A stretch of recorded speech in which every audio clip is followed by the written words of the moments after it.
My name is Elena Shu. People like to say I won my divorce, but they never ask what I lost. 5 years ago, I used to think kindness could fix anything.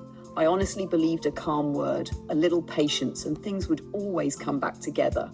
That's not true. I learned that some words are just weapons dressed up as apologies. It started slowly. My husband Daniel stopped really looking at me when he talked.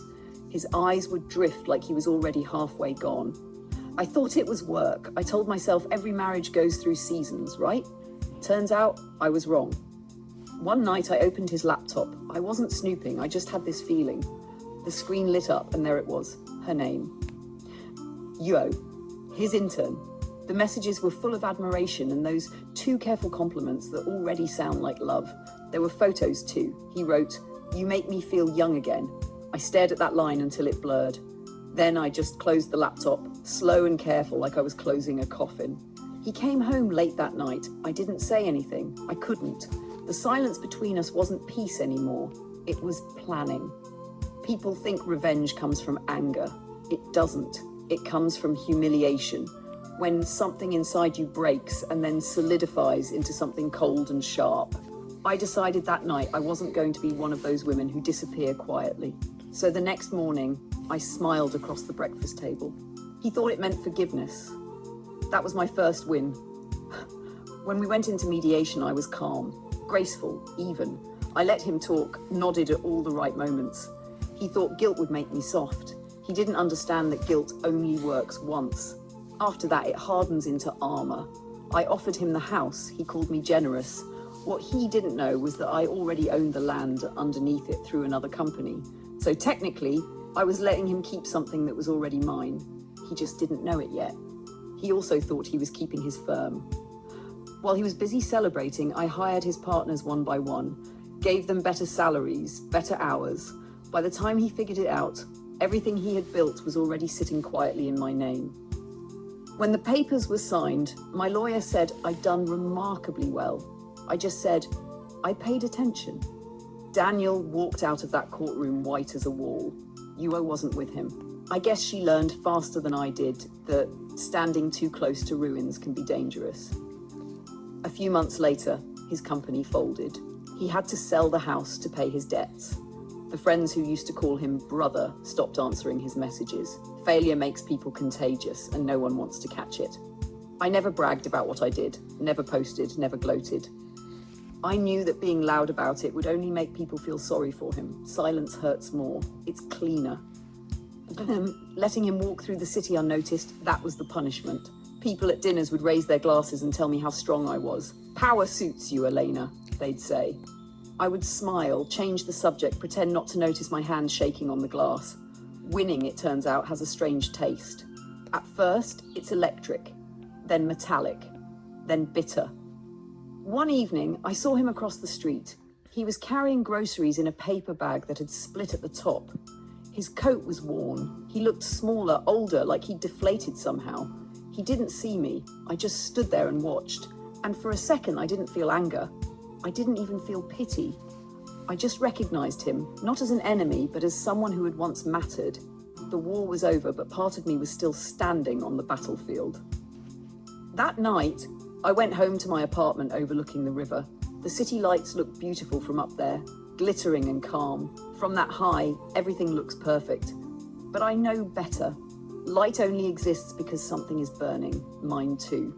Friends keep asking when I'll start dating again. I just laugh it off. Love needs softness, and I don't have that anymore. I replaced it with logic. Over the years, I built a design firm. People call me ruthless, decisive, powerful. They think it's a compliment. I know it's not. It's a symptom. Sometimes I wake up in the middle of the night and swear I hear the door open. It's just memory sneaking back in. I once read a line in a book of laws, never leave an ember alive, a single spark can reignite the fire. I believed that with all my heart. I crushed everything that could burn again. What no one says is that when the fire is gone, you're left standing alone in the ash. Daniel moved away. Someone told me he teaches now, lives quietly, even remarried. Apparently she's kind. I nodded like I didn't care, but something in me twisted. Jealousy, maybe? Or maybe regret. I'm not sure. He built a new life. I built an empire. You tell me which one really counts as winning. Power doesn't forgive, it just remembers. I keep a small leather notebook of every person who underestimated me. Sometimes, late at night, I flip through it like prayer beads. Each name still gives me a little thrill, followed by the same hollow feeling that always comes next. A journalist once asked me what lesson I'd share with women after everything I'd been through. I said, never let betrayal go unpunished. The crowd applauded. They thought it was strength. Driving home, I realized I'd repeated Daniel's old line, "You make me feel young again." Only mine was empty, rehearsed. A performance for people who wanted to believe revenge could be a happy ending. Every so often, I imagine another version of me, the one who forgave, the one who walked away with nothing except peace. I try to picture her face, but I can't. She's too far gone. I traded her for the woman I am now. Success looks shiny from the outside, but it's noisy and cold inside. People see the office, the staff, the reputation. What they don't see is how quiet it gets when everything you fought for finally stops fighting back.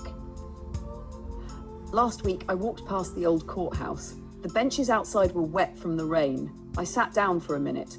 A young couple was arguing nearby, something small, stupid, the kind of argument that still has love hiding underneath it. When he reached out to wipe her tears, I had to look away. It hit me, right there. I used to have that. And I threw it away because I couldn't stand the feeling of being small. I remembered that line again. Crush your enemy totally. This time it came out differently, softer, almost like a confession. Then another thought followed it. Forgive yourself, at least a little. It surprised me. After all these years, forgiveness feels like the hardest deal to close. I stood up, walked toward the river, and watched the reflection of the city lights shaking on the water. Beautiful and broken at the same time. Just like me. People still think I'm the woman who won. Let them. Every story needs a hero. Every law needs an example. I became both. But if you ever find yourself betrayed and you remember my name, if you start planning how you stop, I hope you stop just for a moment, long enough to feel how empty victory can be. Because here's the part no one ever tells you. When you destroy someone completely, they don't disappear. You just end up carrying their ghost around, and some ghosts you never put down. I walk through my beautiful office every morning, glass, chrome, perfection. Everyone smiles when I walk by, and still in every reflection I see a shadow standing just behind me. Sometimes it looks like Daniel, sometimes it looks like the woman I used to be. I have everything I wanted, and nowhere left to use it. They say I won my divorce, but they never asked what it cost. Now you know.